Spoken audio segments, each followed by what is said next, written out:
저는 지난 한 주 인도네시아 선교지를 은혜 가운데 다녀왔습니다. 기아 대책, 우리가 협력하는 선교기관인 이 기아 대책은 전 세계 50개국에 한 400여 명의 선교사를 파송하고, 우리가 미얀마 미야와디에 그런 CDB 센터가 있는 것처럼 다양한 지역에 다양한 센터들이 있습니다. 이번에 방문한 선교지는 기아 대책에서 설립한 꿈나무 학교와 자카르타 쓰레기가 모이는 세완마을, 즉 일명 쓰레기산 마을의 이 바포 사역, 그리고 그 쓰레기 마을에 설립한 유치원을 다녀왔습니다. 세완마을은 공동묘지가 가득한 곳인데, 그곳에 자카르타의 쓰레기가 모여서 산을 이루고 있고, 그 무덤 사이에 판자로 집을 짓고 살아가면서 그 쓰레기를 주워서 사는 사람들이죠.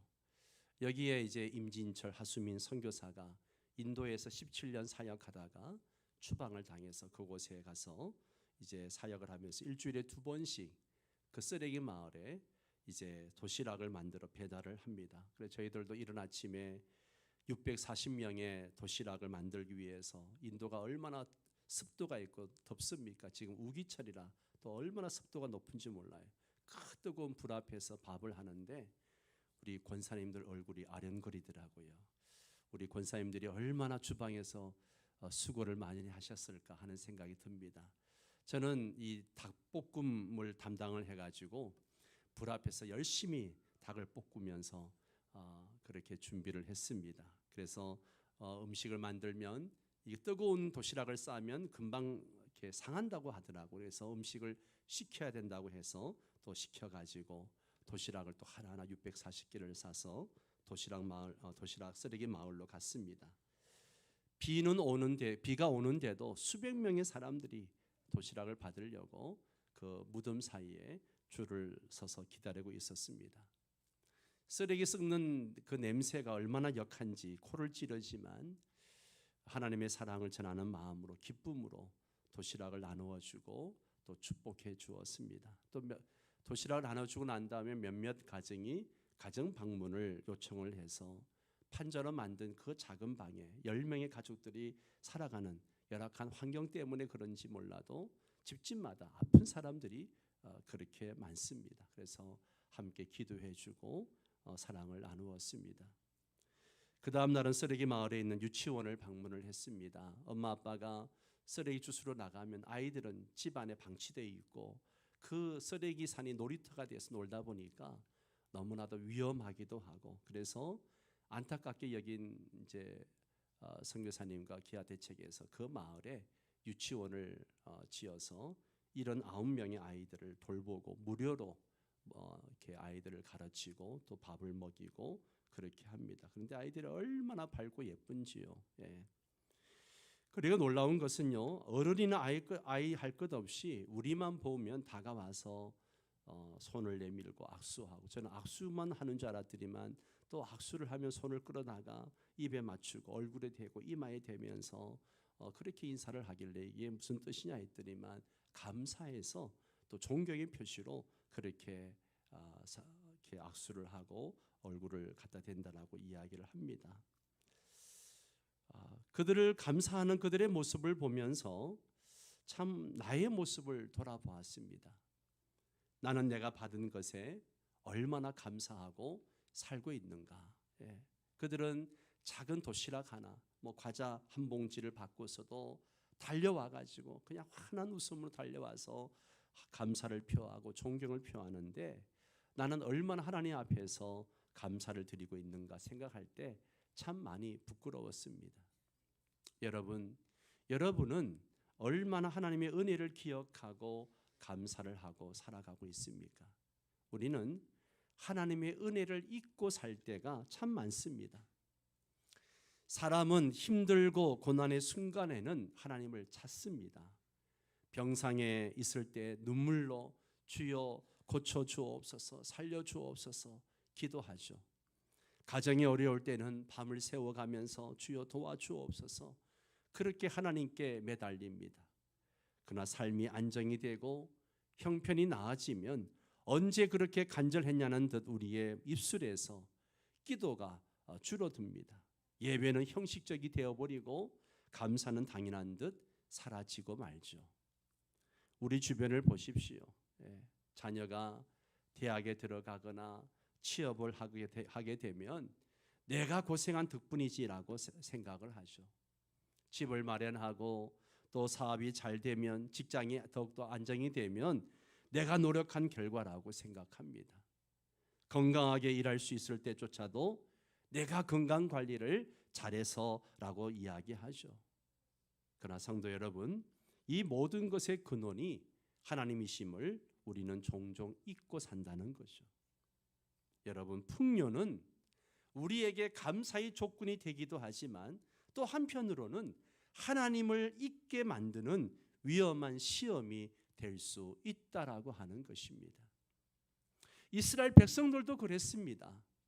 그들이 광야에서는 하나님이 주시는 만나 없이는 살 수 없었기에 하나님을 매일매일 찾았습니다.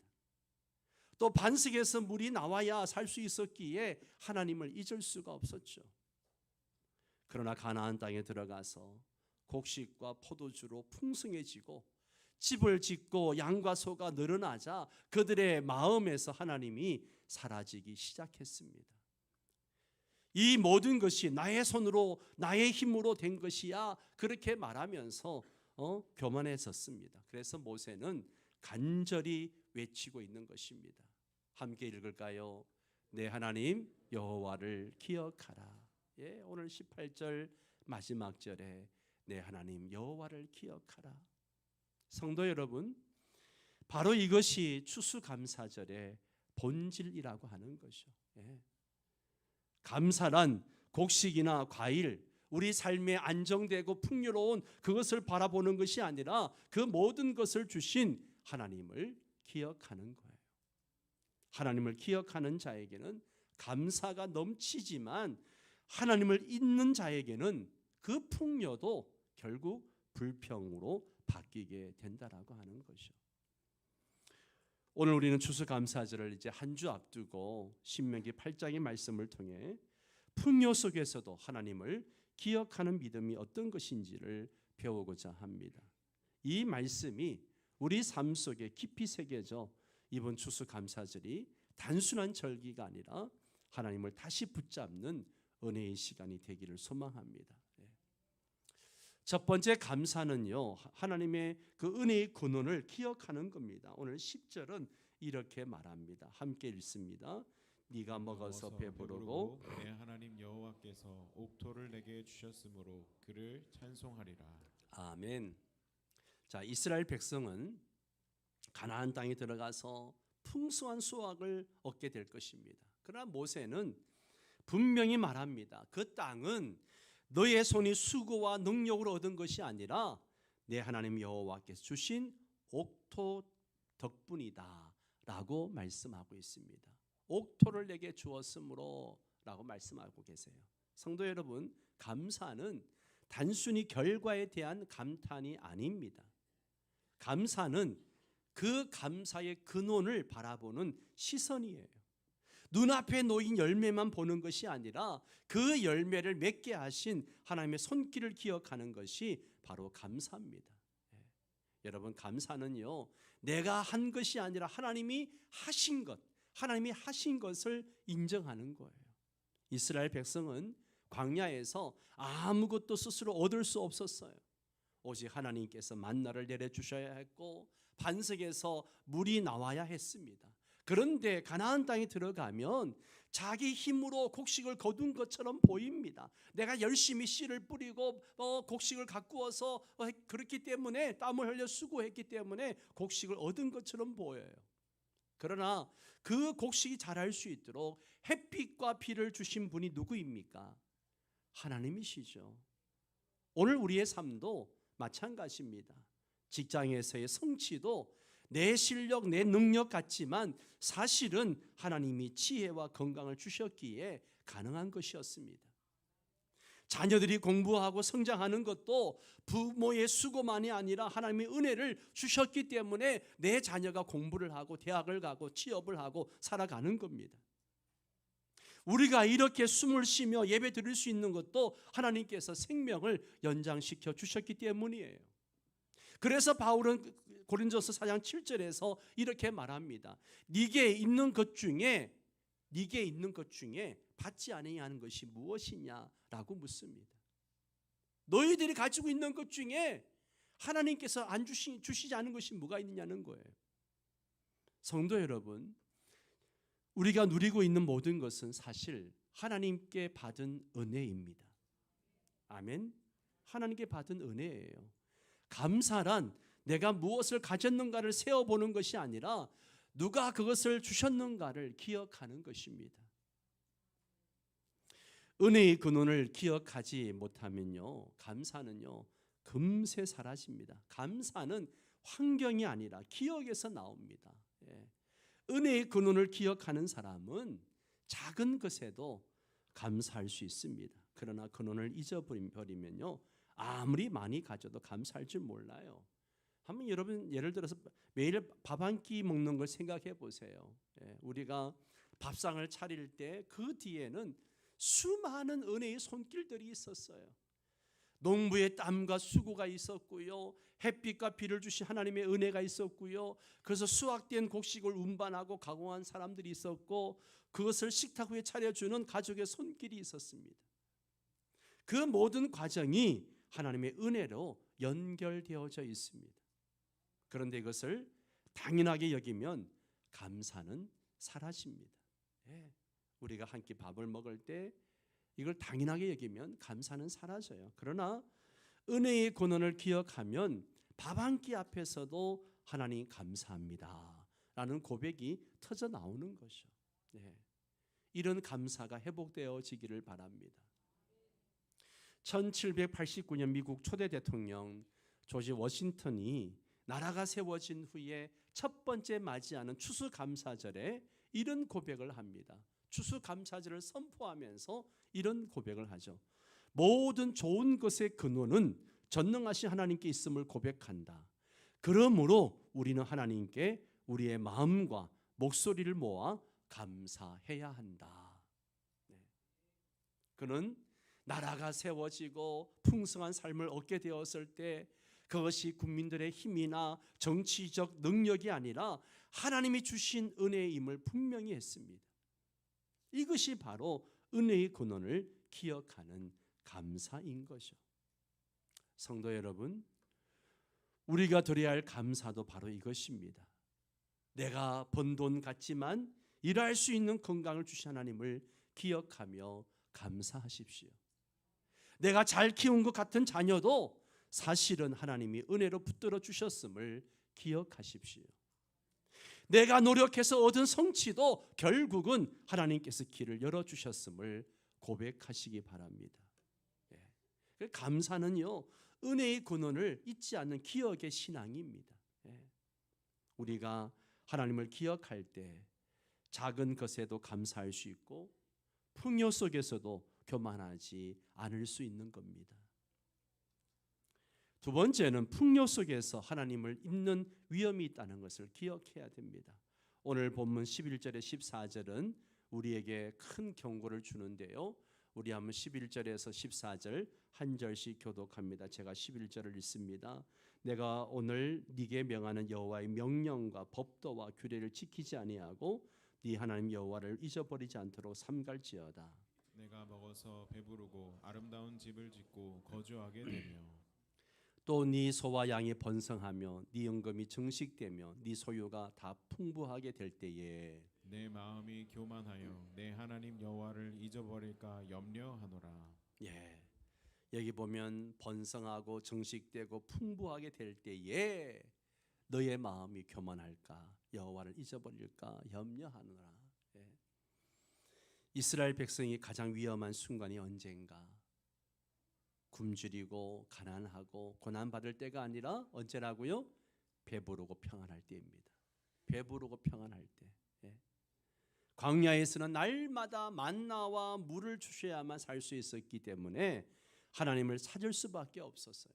그러나 약속의 땅에 들어가서 풍성한 수확을 얻게 되면 그 모든 것이 하나님이 주신 것임을 망각하고 자기 힘으로 얻은 것처럼 교만해질 수 있다는 것입니다. 그렇기 때문에 풍요는 축복이지만 동시에 뭐예요? 시험입니다. 여러분, 풍요는 분명 하나님이 주신 은혜예요. 그러나 동시에 그 은혜는 우리의 마음을 흔드는 시험이 될 수도 있습니다.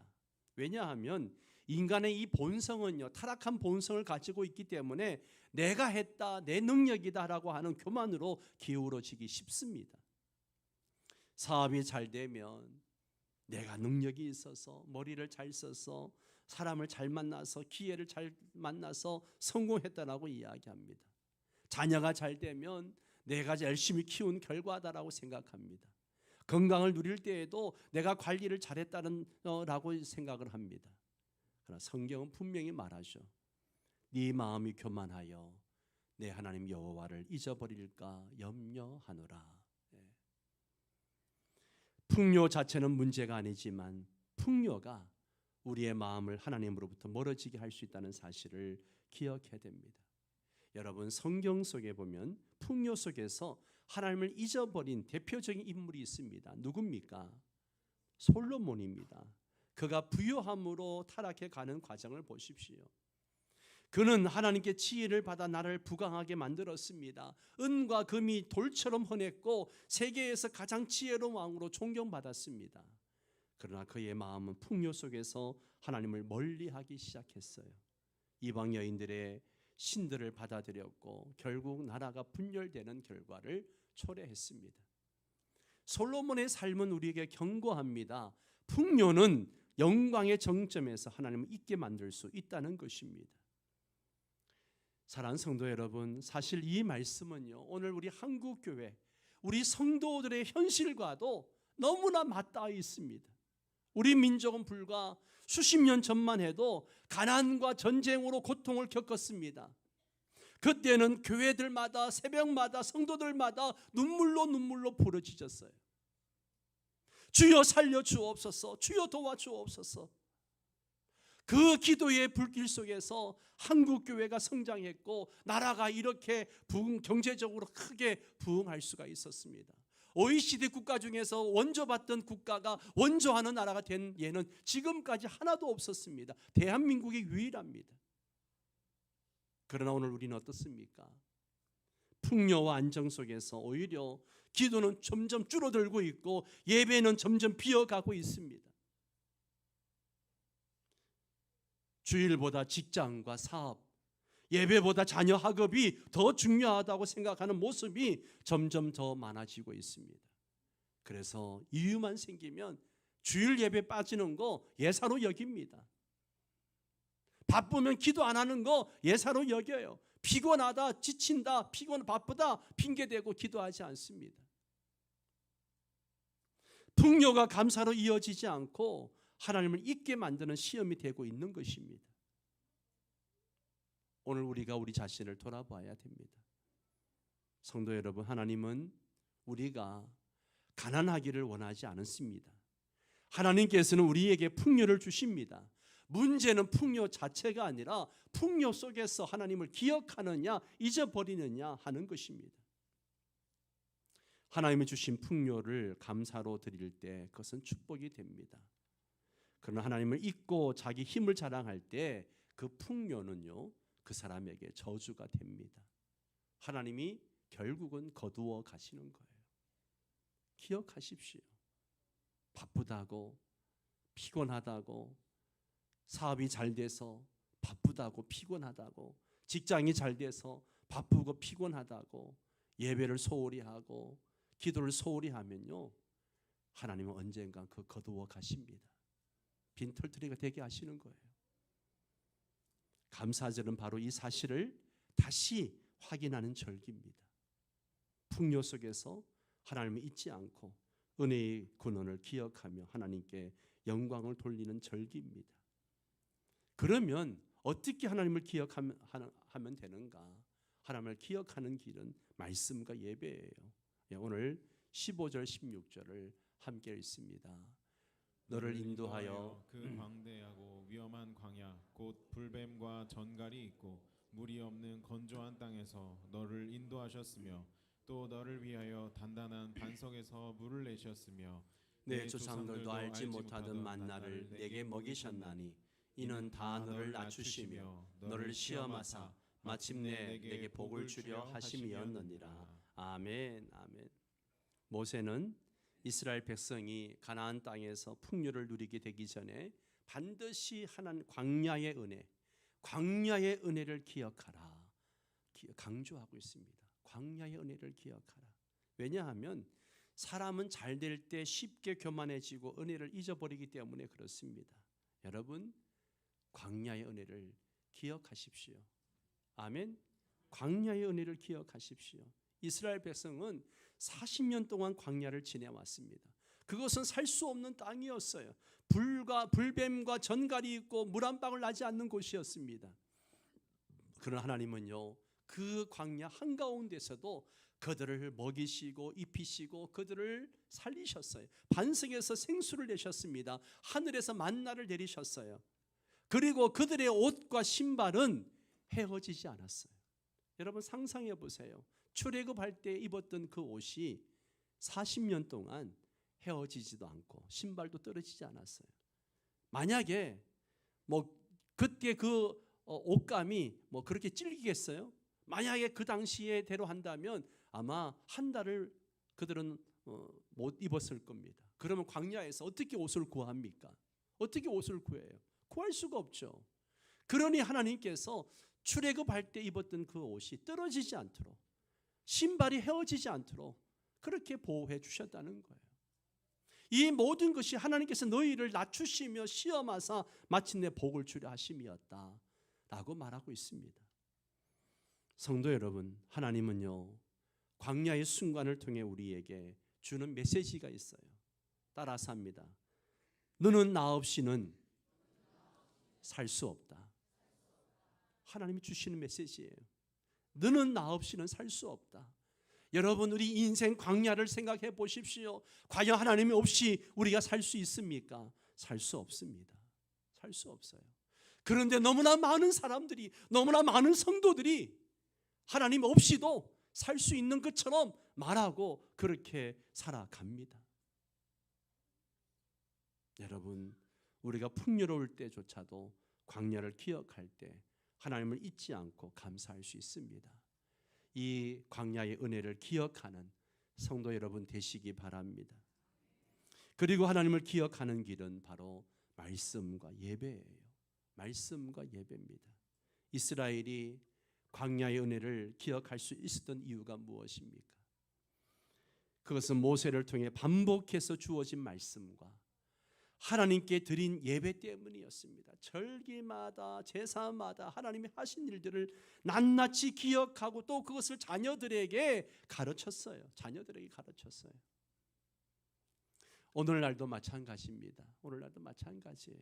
우리가 하나님을 잊지 않는 길은요, 바로 말씀과 예배입니다. 말씀과 예배. 말씀은 우리의 기억을 붙듭니다. 말씀은 우리의 기억을 붙들어요. 따라서 합니다. 말씀은 우리의 기억을 붙든다. 말씀을 통해 우리는 과거의 은혜를 되새기게 되고 현재의 삶을 해석하게 되고 미래의 소망을 붙드는 거예요. 그래서 말씀이 중요한 겁니다. 예배는 우리의 마음을 새롭게 합니다. 따라서 합니다. 예배는 나의 마음을 새롭게 한다. 예배 자리에 나와서 무릎 꿇을 때 우리는 다시금 모든 것이 하나님의 은혜입니다 라는 고백을 회복하게 되는 거죠. 예배와 말씀이 약해지면요, 우리는 은혜의 근원을 잊어버리고 당연히 내 삶을 내가 만든 것처럼 착각하게 됩니다. 그러나 말씀과 예배가 살아있으면 우리는 어떤 상황 속에서도 하나님을 기억할 수 있습니다.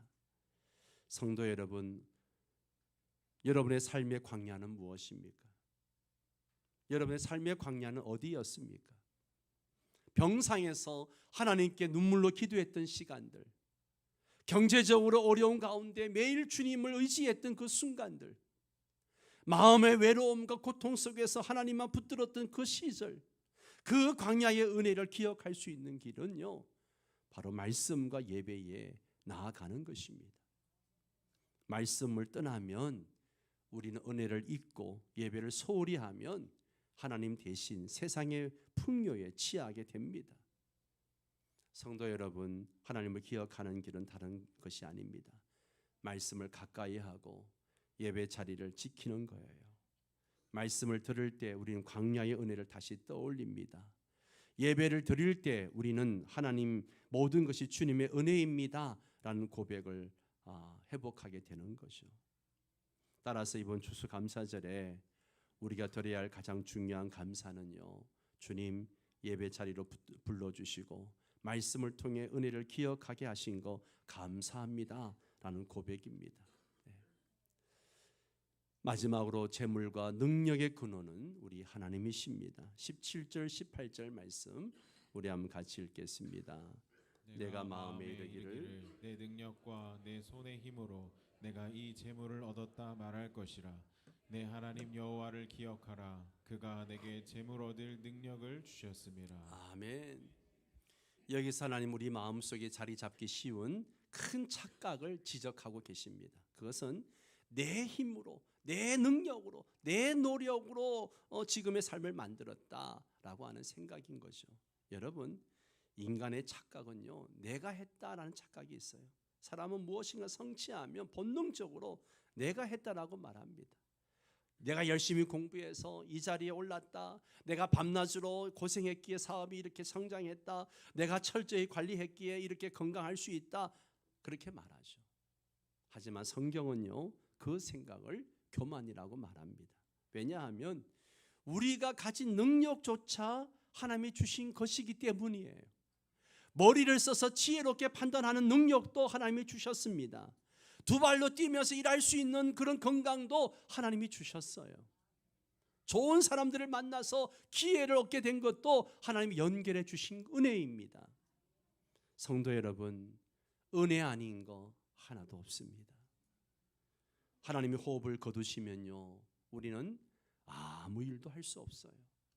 모든 걸 그만둬야 돼요. 여러분 주변에 그런 분들이 많은 거 알잖아요. 하루아침에 그냥 아침에 눈을 떠보니 세상을 이별한 분들이 얼마나 많이 있습니까? 능력과 재물의 근원은 하나님이십니다. 사도 바울은 고린도서 15장 10절에서 이렇게 말합니다. 그러나 나의 나된 것은 하나님의 은혜로 된 것이다. 여러분, 사도 바울처럼 그렇게 열심히 사역한 사람 어디 있습니까? 얼마나 그렇게 교회를 많이 세우고 고난도 얼마나 많이 받았습니까? 그러나 바울은 내가 했습니다. 절대 말하지 않습니다. 오히려 내가 한 것이 아니라 내 속에 계신 하나님의 은혜가 나와 함께하여 이루신 것이다 라고 고백합니다. 우리의 모든 성공과 성취도 마찬가지예요. 겉으로는 내 손의 수고 같지만 그 근원을 추적해 보면 결국 하나님이 주신 능력임을 알게 됩니다. 사랑하는 성도 여러분, 우리가 정말 드려야 할 감사는 단순히 내게 이것을 주셨습니다라는 열매의 감사가 아닙니다. 참된 감사는 하나님 나에게 능력을 주셨습니다. 하나님이 나로 하여금 일하게 하셨습니다 라는 고백입니다. 자녀가 잘 자라는 것을 보며 내가 키웠다가 아니라 하나님이 키우셨습니다 라고 고백하시기 바랍니다. 잠옷을 알겠습니까? 네, 하나님이 키워주시는 거예요. 건강하게 일하는 자신을 보며 내가 관리했다가 아니라 하나님이 나를 붙드셨습니다 고백해야 됩니다. 사업이 번창할 때, 직장이 더욱더 번창할 때에 내가 능력이 있어서가 아니라 하나님이 기회를 주셨습니다 고백하십시오. 감사의 절정은 내가 아니라 하나님이라는 고백입니다. 따라서 성도 여러분, 감사는 내 능력이 아니라 하나님이 하셨습니다. 하나님이 하셨습니다라는 고백입니다. 한번 고백해 볼까요? 하나님이 하셨습니다. 네, 우리가 하나님을 기억할 때 재물과 능력의 근원도 하나님이심을 인정할 때 우리의 감사는 진실해지고 깊어지는 거죠. 말씀을 맺겠습니다. 사랑하는 성도 여러분, 추수감사절은 단순히 과일과 곡식을 드리는 절기가 아니고 하나님을 기억하는 절기입니다. 여러분, 하나님 과거의 은혜를 기억하십시오. 광야 같은 인생길에서 어떻게 먹이시고 입히시는지 하나님을 기억하십시오. 현재의 풍요를 기억하십시오. 내 손에 수고 같지만 능력을 주신 하나님을 기억하시기 바랍니다. 그리고 미래의 은혜를 소망하십시오. 하나님은 감사를 드리는 자에게 더 큰 은혜와 사명을 맡기십니다.